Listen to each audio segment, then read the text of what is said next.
প্রতিদিনের সংবাদ চ্যানেল আপনাদের সবাইকে স্বাগত। নিয়ে আসলাম আজকের কয়েকটি তাজা খবর, জেনে নিন এগুলো। চোখ তুলে তাকালে শত্রুকে কড়া জবাব।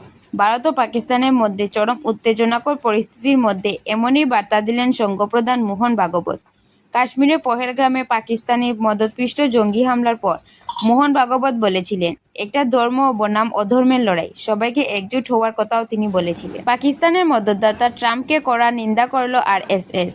দক্ষিণ এশিয়ার রাজনৈতিক উত্তাপের মধ্যে মার্কিন প্রেসিডেন্ট ডোনাল্ড ট্রাম্পের ভূমিকা নিয়ে এবার প্রকাশ্যে খুব উগরে দিলেন রাষ্ট্রীয় স্বয়ংসেবক সংঘ। সুতারকান্দি কালীবাড়ি ঘাটে বাংলাদেশি পণ্যের আমদানিতে নিষেধাজ্ঞা জারি। উত্তর পূর্বাঞ্চলের বন্দর দিয়ে ভারতে প্রবেশ করবে না বাংলাদেশের বেশ কিছু পণ্য। বাঁকাপথে পাক পণ্যের প্রবেশ রুখতে কঠোর বাণিজ্য মন্ত্রক। অপারেশন সিন্দুর কৃতজ্ঞতা প্রকাশে রাজনাথ সকাশে সুফি ধর্মগুরুরা।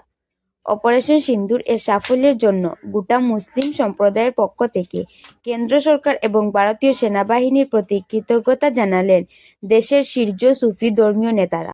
রবিবার অর্থাৎ গতকাল সুফি ধর্মীয় নেতাদের এক প্রতিনিধি দল প্রতিরক্ষা মন্ত্রী রাজনাথ সিং, সংখ্যালঘু বিষয়ক মন্ত্রী কিরেন রিজু এবং আইনমন্ত্রী অর্জুন রাম মেঘওয়ালের সঙ্গে সাক্ষাৎ করে এই কৃতজ্ঞতা প্রকাশ করেন।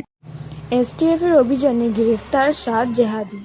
ভারতীয়র নামে নকল সিম কার্ড ওটিপি পাকিস্তানে পাঠানো হতো বিজেপি।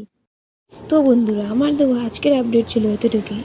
প্রতিদিন এরকম আরও নতুন নতুন আপডেট পেতে হলে চ্যানেলটিতে একটি লাইক দিয়ে চ্যানেলটিকে সাবস্ক্রাইব করে পাশে দেওয়া বেল নোটিফিকেশন অন করে রাখুন, যাতে আমার দেওয়া প্রতিদিনের আপডেট আপনারা পেতে পারেন। এবং অবশ্যই শেয়ার এবং কমেন্ট করবেন। ভিডিওটি সম্পূর্ণ দেখার জন্য ধন্যবাদ।